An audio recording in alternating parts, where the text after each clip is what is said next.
Buenas noches, nosotros somos el equipo número 2 que está conformado por Daniela Álvarez, Denise Elizabeth, Guillermo Rocha, Jessy Ruano y Estefanía Pesina. Les presentaremos el diagrama de árbol y ensayo sobre la estructura y funcionamiento de los poderes ejecutivo, legislativo y judicial de la materia Introducción al Derecho. La conformación y desarrollo del sistema político mexicano en sus tres poderes de la Unión, ejecutivo, legislativo y judicial, tienen sus principios en la evolución histórica del poder y las problemáticas que éste ha traído consigo desde la antigüedad con las primeras formas de organización social.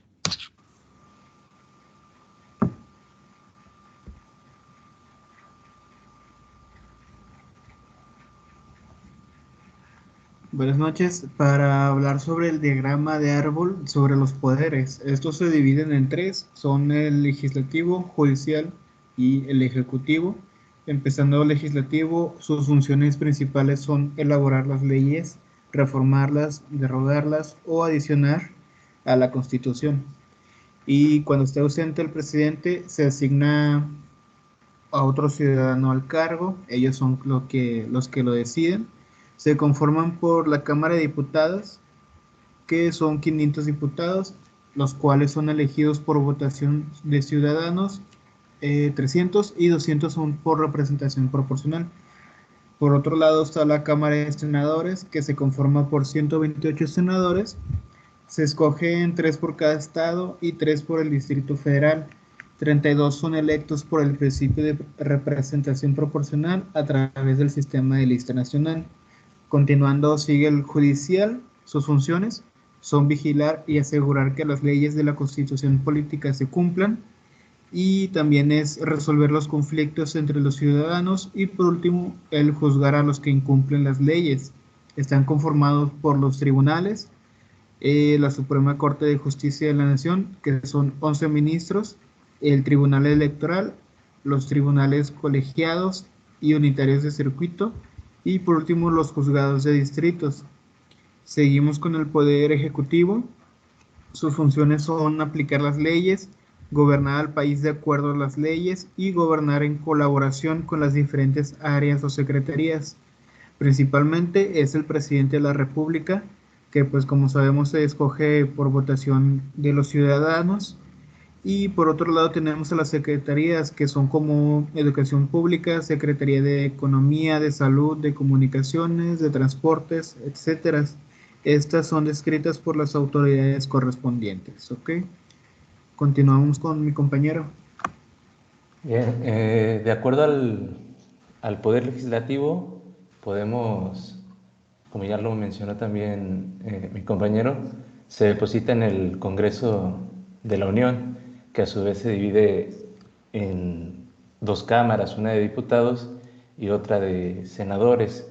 En el caso de la Cámara de Diputados, se integra por 500 legisladores, 300 de ellos son elegidos por el principio de representación, por el,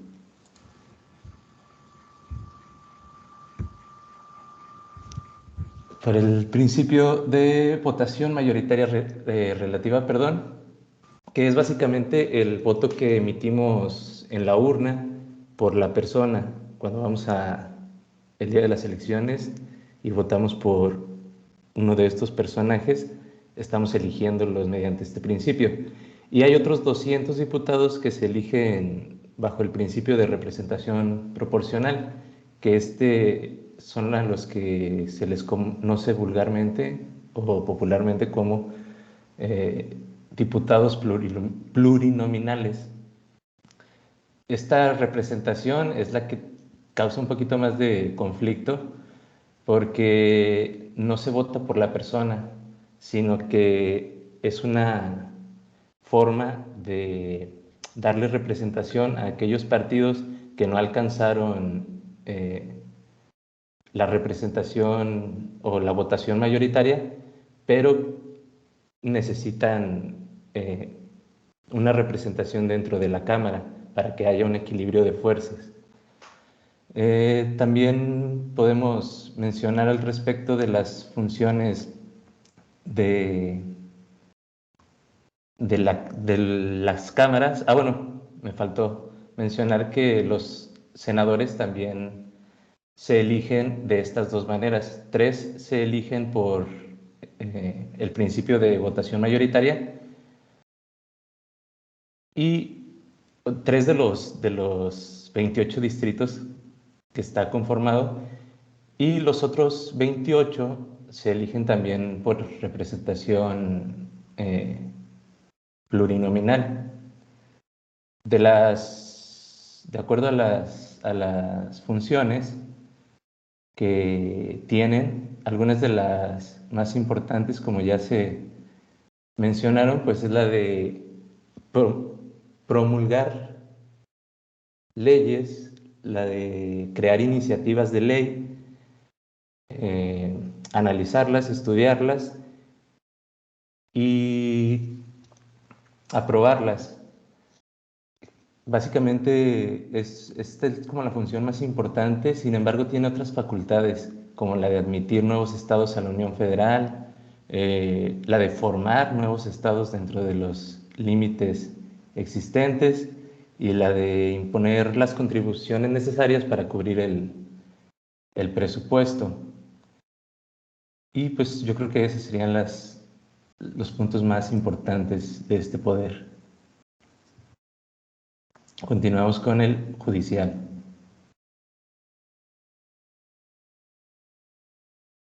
Pues el Poder Judicial, en pocas palabras, es el que se encarga de proteger los derechos de los ciudadanos y pues hacer cumplir los deberes y responsabilidades.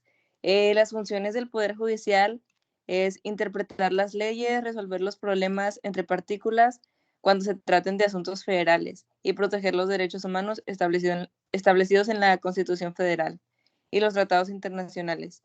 Es un órgano de equilibrio entre los otros poderes. Puede proteger al ciudadano de eventuales abusos cometidos por el Poder Ejecutivo o Legislativo.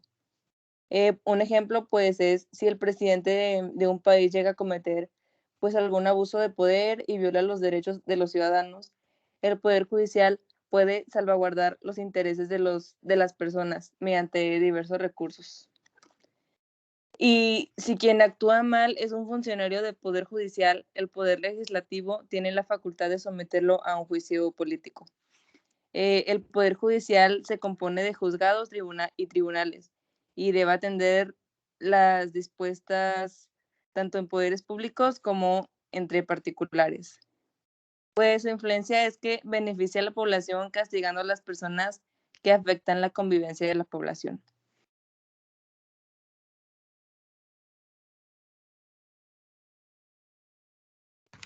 En conclusión, creemos que el Gobierno de México es uno de los mejores establecidos en la que organización se refiere, ya que su evolución y adaptación ha sido en pro de la igualdad y de la justicia, llevando de la mano el orden que se debe de llevar una estructura de tal magnitud e importancia, puesto que a comparación con otros tiempos y a su vez con otros gobiernos, está bien establecido y ha sabido llevar la igualdad en varios ámbitos que son sumamente importantes hoy en día.